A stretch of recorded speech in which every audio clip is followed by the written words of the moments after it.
এক মহিলা চিরকাল তার যৌবন ধরে রাখতে চায়, তাই সে প্রতি রাতেই তার শরীরে নতুন চামড়া পরিধান করে।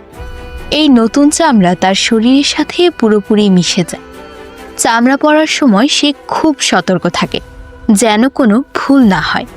সে খুব ধীরে ধীরে চামড়াটি তার পায়ে পরিধান করে, ঠিক যেন মোজা পরার মতো। কিন্তু শেষ মুহূর্তে তার পায়ের আঙুলের কাছে চামড়াটি একটু ছিঁড়ে যায়। এতে সে খুব বিরক্ত হয় এবং নতুন শিকার খুঁজতে রাস্তায় বের হয়। তার তীক্ষ্ণ চোখ সবাইকে স্ক্যান করতে থাকে।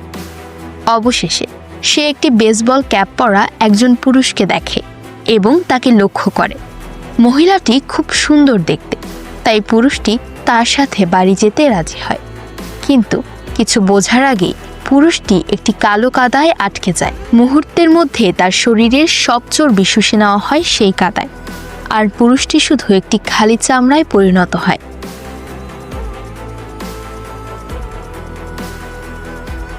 মহিলাটি তার নতুন চামড়া পরে আবারও বের হয় একটি নতুন শিকার খুঁজতে। এরপর সে একটি বনে যায়, যেখানে একজন টাক মাথাওয়ালা বনরক্ষী তাকে দেখে। বনরক্ষী তাকে দেখে একটি সাধারণ মেয়ে ভেবে তাকে রেপ করতে যায়। সে মহিলাটিকে মাটিতে চেপে ধরে এবং তাকে আক্রমণ করে। কিন্তু হঠাৎ বনরক্ষী দেখে যে তার হাতে পিচ্ছিল তরল। সে খেয়াল করে দেখে যে মহিলাটির শরীরের চামড়া আসলে আমাদের জামার মতো। এই ভয়ঙ্কর দৃশ্য দেখে বনরক্ষী ভয়ে পালিয়ে যায়। এদিকে ওই মহিলা এই ঘটনায় প্রচণ্ড আঘাত পায়।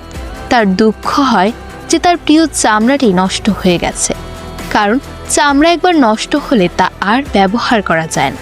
তাই সে চামড়াটি খুলে ফেলে। চামড়ার নিচে তার কালো এবং ভয়ানক মুখ দেখা যায়। সে তার সুন্দর চামড়াটি হারানোর জন্য খুব দুঃখ পায়, কিন্তু এবারও তাকে নতুন চামড়া খুঁজতে বের হতে হবে, যাতে সে তার আসল ভয়ানক রূপটি লুকিয়ে রাখতে পারে। যদি ভিডিওটি আপনাদের ভালো লেগে থাকে তাহলে লাইক এবং কমেন্ট করতে ভুলবেন না। দেখা হবে পরবর্তী ভিডিওতে।